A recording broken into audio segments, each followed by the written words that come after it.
Bismillahirrahmanirrahim. Assalamualaikum warahmatullahi wabarakatuh.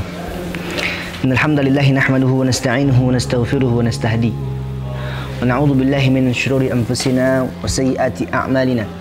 May yahdihillahu fala mudilla lahu wa may yudlil fala hadiya lahu wa lan tajida lahu waliyyan mursyida. Allahumma shalli ala nabiyyina Muhammad wa ala alihi wa sahbihi wa dzurriyyatihi wa qarabatihi ajma'in. Amma ba'du. Rabbi shrah li sadri wa yassir li amri wahlul 'uqdatam min lisani yafqahu qawli. Kaum muslimin yang dirahmati oleh Allah Subhanahu wa taala. Alhamdulillah, puji syukur hanya milik Allah Subhanahu wa taala. Pada kesempatan ini Allah masih berikan kita nikmat yang luar biasa, khususnya di bulan Ramadan, bulan yang penuh berkah, tepatnya pada 10 terakhir bulan Ramadan, yang Rasulullah SAW mengelompokkan 10 hari terakhir ini sebagai hari-hari di mana idqum minan nar, menghindarkan, menjauhkan kita daripada api neraka. Maka doa kita selalu agar terlepas dan tidak sama sekali tersentuh oleh api neraka. Kaum muslimin yang dirahmati Allah Subhanahu wa taala, pada kesempatan ini insyaallah tema yang diamanahkan kepada kami adalah bagaimana mengambil hikmah dan fadilah dari setiap amalan yang disyariatkan oleh Allah Subhanahu wa taala.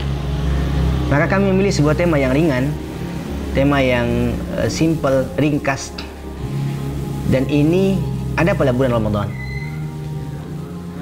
Tema yang kami angkat adalah tentang sahur dan berbuka.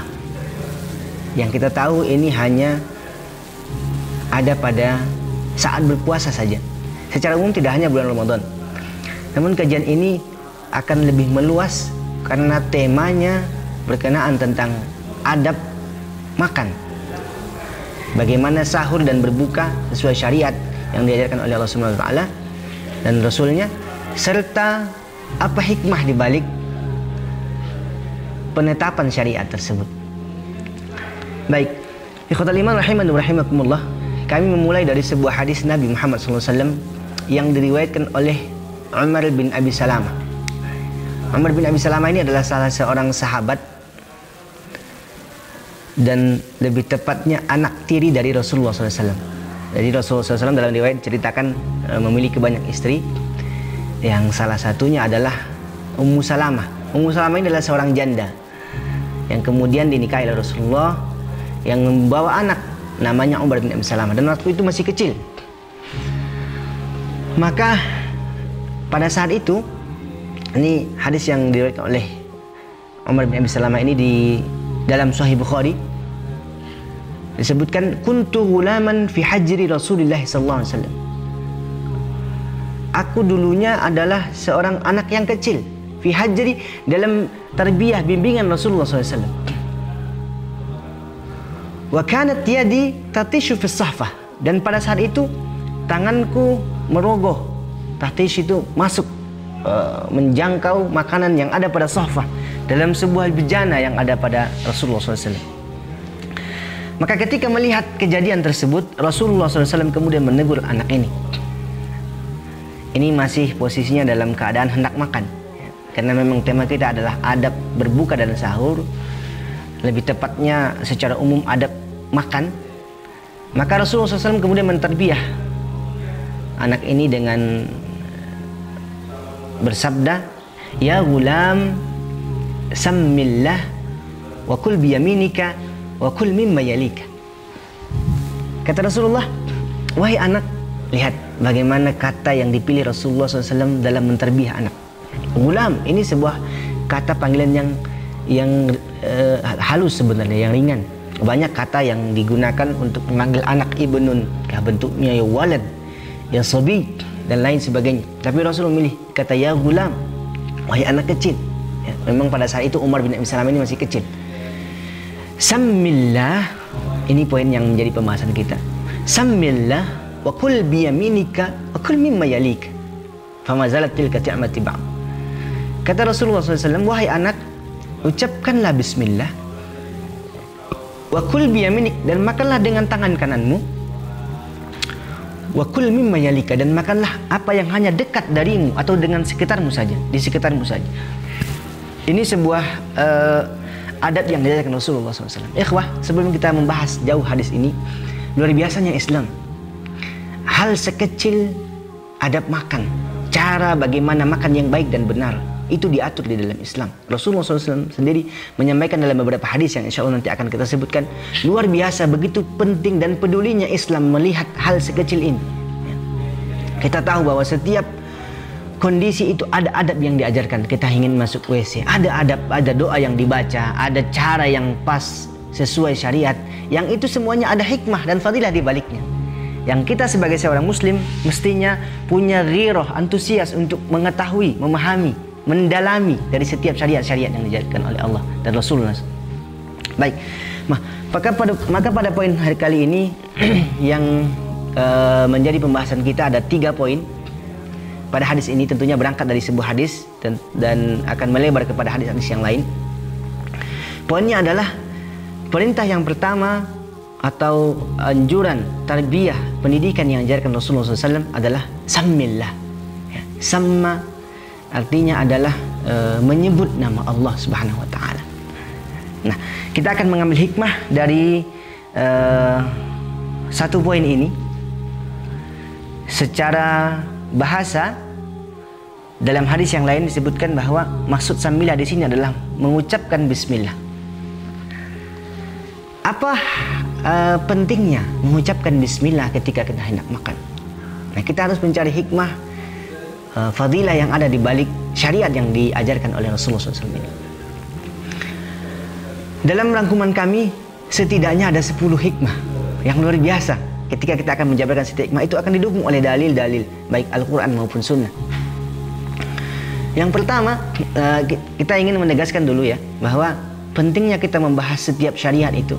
Kita punya pertanyaan, kenapa harus bismillah?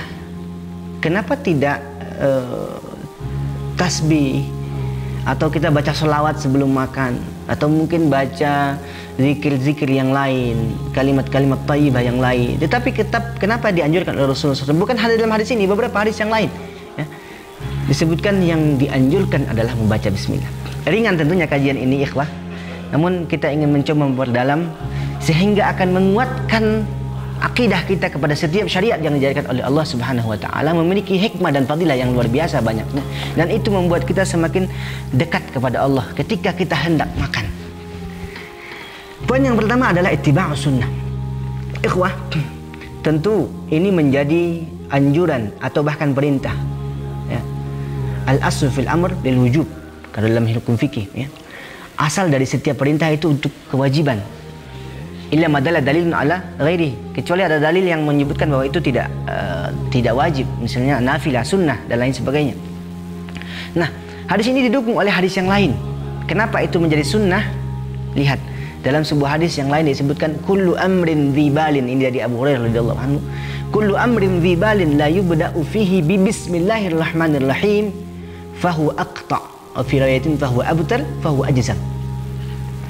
Hadis ini menjelaskan bahwa samillah yang disebutkan pada ayat hadisnya Umar bin Abi Salamah tadi adalah menyebutkan bismillahirrahmanirrahim.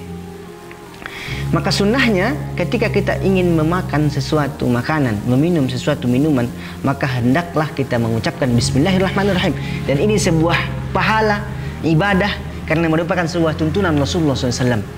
Ikhwah, sebuah ibadah akan dihitung jika diniatkan dengan ibadah. Maka kalau kita tidak tahu dengan amalan ini, maka kita tidak akan bisa berniat untuk sebuah ibadah. Demikian hal yang ibadah yang lain. Maka niat penting. Meniatkan bahwa ini sebuah ibadah, kita memulai dengan bismillahirrahmanirrahim. Arti dari hadis yang kedua yang saya bacakan, kullu amrin dzibalin, setiap perbuatan yang tidak dimulai dengan bismillahirrahmanirrahim fahuwa aqta', maka dia terputus. Abtar atau ajzam dalam riwayat yang lain.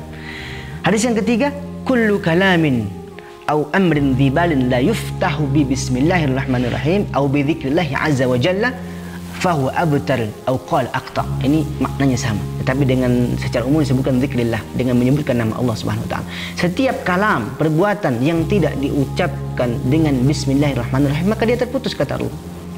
Kata Rasulullah SAW. Terputus kata apa? Dalam isnad yang sahih pada musnad Imam Ahmad bin Hanbal disebutkan ay zahibul barakah. Maka ini poin yang kedua, setelah ittiba'us sunnah kita ternyata ingin mencari keberkahan Allah Subhanahu wa taala. Maka kata aqta, terputus, abtar wa ajzam itu maksudnya adalah terputus dari rahmat atau berkahnya Allah Subhanahu wa taala. Bukankah kita ketika ingin makan mencari keberkahan dari Allah Subhanahu wa taala? Baik. Ini poin yang kedua. Setelah kita mengikuti ittiba'us sunnah, yang kedua adalah mencari dan mendapatkan keberkahan Allah Subhanahu wa taala. Berkah makanan yang sedikit itu lebih baik daripada banyak tetapi tidak berkah. Mana makanan yang tidak berkah? Insyaallah pada poin selanjutnya akan kita jelaskan. Poin yang ketiga adalah an-nahyu minallah. Larangan dari Allah Subhanahu wa taala. Ini kita bisa melihat dalam sebuah ayat surah Al-An'am 121 menyebutkan wala ta'kulu mimma lam yudhkar ismallahu alaih. Maka janganlah kalian memakan makanan yang belum disebutkan padanya ismullah, nama Allah Subhanahu wa taala. Secara umum kita melihat dalam tafsir bahwa memang ini fokus kepada sembelihan yang tidak disebutkan Allah atau sembelihan yang tidak dikhususkan karena Allah Subhanahu wa taala, misalnya sesajen, sesembahan ya. Maka itu haram hukumnya dimakan. Mayoritas jumhur ulama mengharamkannya berdasarkan ayat ini. Namun secara meluas kita bisa melihat bahwa secara umum artinya wala ta'kulu, janganlah kalian memakan mimma lam yudhkar ismallah, setiap makanan yang tidak disebutkan nama Allah padanya. Maka ini kemudian menjadi larangan oleh Allah SWT. Maka ketika kita memakan makanan yang tidak disebutkan oleh disebutkan nama Allah padanya, maka Allah melarang untuk kita memakannya. Itu poin yang ketiga. Ikhwah, poin yang keempat adalah fadilatul Quran. Secara garis besar bahwa Bismillahirrahmanirrahim itu adalah ayat Al-Quranul Karim. Ada yang menarik bahwa ikhtilaf ulama, perbedaan para ulama itu adalah pada saat membaca Bismillah dalam Al-Fatihah ketika sholat jahar. Masih banyak ikhtilaf. Ada yang mengatakan dibaca dengan sir, ada yang dengan jahar. Tetapi secara umum mayoritas sepakat bahwa Bismillahirrahmanirrahim adalah ayat daripada ayat Al-Fatihah, yaitu Sab'ul Mathani, ya. Salah satu ayat yang ada dalam surah Al-Fatihah. Walaupun ada sebagian kecil ulama yang mengatakan itu bukan ayat dari surah Al-Fatihah, tapi jumhur mengatakan ini adalah ayat Al-Quran, ya. Terlepas dari itu, ternyata andaikan misalnya pendapat yang kecil tadi mengatakan bahwa ada ayat Bismillahirrahmanirrahim bukan dari bagian Al-Fatihah, maka ternyata di dalam ayat yang lain, tepatnya pada surah An-Naml ayat ke-30 menyebutkan bahwa innahu min Sulaiman wa innahu bismillahirrahmanirrahim. Innahu bismillahirrahmanirrahim. Ayat ini kemudian menjelaskan bahwa memang betul bismillah itu adalah ayat Al-Quran. Ayat Al-Quran. Apa poin yang ingin kita ambil? Secara singkat bahwa luar biasa ketika kita ingin memakan makanan, Allah memerintahkan kita membaca Al-Quranul Karim. Maka kalau kita yakin bahwa itu sebuah ayat Al-Quran, kalamullah subhanahu wa ta'ala, maka tentu konsekuensinya kita sedang membaca dan mendapatkan fadilah-fadilah yang ada dalam Al-Quran. Banyak ayat yang menyebutkan, hadis yang menyebutkan tentang fadilah Al-Quran. Contohnya salah satu ayat yang masyhur, hadis yang masyhur kita dengarkan bahwa kata Rasulullah SAW, man qara'a al-Qur'an, siapa yang membaca Quran, atau man qara'a harfan min kitabillah, siapa yang membaca satu huruf dalam Al-Quran, dalam kitabullah, falahu bihi hasanah, maka dia mendapatkan satu kebaikan, ya. Setiap huruf Allah berikan satu kebaikan. Wal hasanatu bi ashri amsalihah, dan setiap kebaikan tersebut dilipat gandakan menjadi 10 kebaikan. Bi ashri amsalihah. Wala aqulu alif lam mim harf, dan aku tidak mengatakan alif lam mim itu satu huruf. walakin alifun harf wa lamun harf wa nunun harf. Tetapi alif satu huruf, lam satu huruf, dan mim satu huruf. Maka ketika kita membaca bismillah, ketika setelah saya hitung lebih kurang 19, tepatnya 19 huruf yang ada dalam bismillahirrahmanirrahim. Maka ketika kita memakan, Allah perintahkan kita untuk membaca bismillah, dan pada saat itu kita sedang membaca Al-Quran, dan Allah berikan 19 kebaikan yang dilipat gandakan kepada 10 kali menjadi 190 kebaikan yang Allah perintahkan kepada kita untuk memulai makanan dengan membaca Al-Quran dan mendapatkan fadilah-fadilah yang disebutkan tadi. Itu jika di luar Ramadan. Bagaimana jika di dalam Ramadan, di mana dilipat gandakan lagi pahala yang kita baca, lipat gandakan lagi pahala yang kita lakukan. Maka poin yang keempat ini adalah mendapatkan fadilah Al-Quranul Karim. Ketika kita membaca bismillah pada awal kita memakan, maka kita sedang membaca Al-Quran dan mendapatkan fadilah Al-Quran tersebut. Baik, poin selanjutnya adalah zikrullah. Ikhwah, memang kelihatannya hampir sama dengan poin yang tadi. Tetapi ada perbedaan yang sama dijelaskan oleh Rasulullah SAW. Ini sebuah hadis yang tidak hanya fokus kepada makanan, tetapi juga kepada cara kita masuk rumah. Ya. Lagi-lagi ini adab yang dijelaskan oleh Islam. Sebuah hadis yang disebutkan dalam Sahih Muslim pada halaman 1598 disebutkan, "Idza dakhala ar-rajulu baitahu fa dzakarallahu 'inda dukhulihi wa 'inda ta'amihi qala asyaitanu la mabita lakum wa la 'asha." Kata Rasulullah SAW, ketika seseorang laki-laki masuk ke dalam rumahnya, maka hendaklah dia menyebut atau berzikir kepada Allah Subhanahu wa taala. Fa dzakarallahu 'inda dukhulihi wa 'inda ta'amihi, ketika dia memasuk rumahnya dan ketika dia ingin makan makanannya. Nah, dua poin di sini. Ketika hendak masuk dan ketika hendak memakan makanan. Dalam hadis yang disalim, fa yusallim. Maksud masuk rumah itu menyebutkan nama Allah dengan salam, assalamualaikum. Maka pada saat itu kata syaitan yang ada di dalam rumah tersebut, la mabita lakum walal asya. Lakum maksudnya syaitan itu bukan sendiri, banyak dalam rumah itu. Jadi ketika kita masuk maka disunahkan membaca salam walaupun tidak ada orang di dalam. Hendaklah kita membaca salam, bersalam, memberikan salam, assalamualaikum. Begitu juga ketika makan. Ketika kita menyebut nama Allah Subhanahu wa taala, maka dengan sendirinya syaitan mengatakan la asya, tidak ada makan malam bagi kalian, karena kita sedang kata Rasulullah, ketika kita membaca bismillah tersebut, maka syaitan tidak mendapatkan asya dari apa yang kita makan. Fa idza dakhala falam yuzkar ismullah 'inda dukhulihi, maka ketika dia masuk ke rumahnya dan dia belum menyebutkan nama Allah, faqala syaitanu adraktumul mabit, maka kata syaitan, kalian akan mendapatkan tempat tinggal, tempat menginap pada malam hari ini. Wa idza lam yuzkar ismullah 'inda ta'amih, maka ketika dia belum menyebutkan nama Allah ketika dia memakan makanannya, qala adraktumul mabita wal 'asya, maka tidak hanya mendapatkan mabit, tempat menginap, tetapi juga kalian mendapatkan makan malam. Ini poinnya adalah bahwa ketika kita mengucapkan salam masuk rumah dan mengucapkan bismillah ketika memakan, syaitan tidak dapat jatah dari apa yang kita makan. Memang kalau kita tidak menyebutkan, syaitan akan mendapat jatah. Ya, jelas hadis yang lain disebutkan, idza akala ahadukum falyadhkur ismallahu ta'ala fa in nasiya an yadhkur ismallahu ta'ala faqul fi awwalihi bismillahi awwalahu wa akhirahu. Dalam hadis yang lain, inna syaitana yastahillu ta'amu an la yuzkar ismullahu alaihi, sesungguhnya setan akan ikut menyantap makanan yang tidak diawali dengan bismillahirrahmanirrahim sebelum makan. Maka kalau kita tidak menyebutkan bismillah di sebelum makan kita, maka setan akan ikut menyantap. Ya, dalam kitab Targhib wa Tarhib disebutkan bahkan ketika kita lupa, maka saran Rasulullah SAW tadi menyebutkan falyaqul bismillahi awwalahu wa akhirahu, maka menyebutkan di tengah makan itu ketika kita ingat, dan itu ada pada asna'ut ta'am, ketika kita sedang di pertengahan makan, maka hendak membaca bismillahirrahmanirrahim. Maka pada saat itu dalam kitab Targhib wa Tarhib karangan An-Mundhiri disebutkan, maka syaitan langsung memuntahkan makanannya tadi ketika mendengar bacaan bismillahirrahmanirrahim.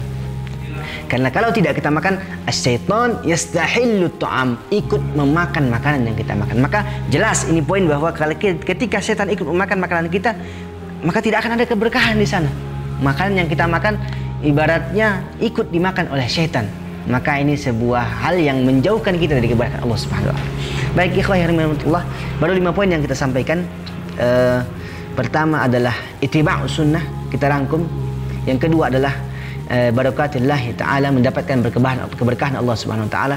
Yang ketiga adalah an-nahyi minallah, yaitu sebuah larangan yang dilarang oleh Allah Subhanahu wa taala. Ketika kita kerjakan maka akan mendapatkan kemurkaan Allah Subhanahu wa taala. Kemudian fadilatul Quran, ketika kita membaca basmalah kita juga mendapatkan fadilah-fadilah yang ada dalam membaca Al-Quran Karim dengan banyak hadis yang lain, tentunya tidak bisa disebutkan satu persatu. Yang kelima adalah zikrullah, menyebut Allah Subhanahu wa taala. Ikhwah, 5 poin yang lain insyaallah akan kita sampaikan pada sesi berikutnya. Jazakumullah khairal jazaa. Assalamualaikum warahmatullahi wabarakatuh.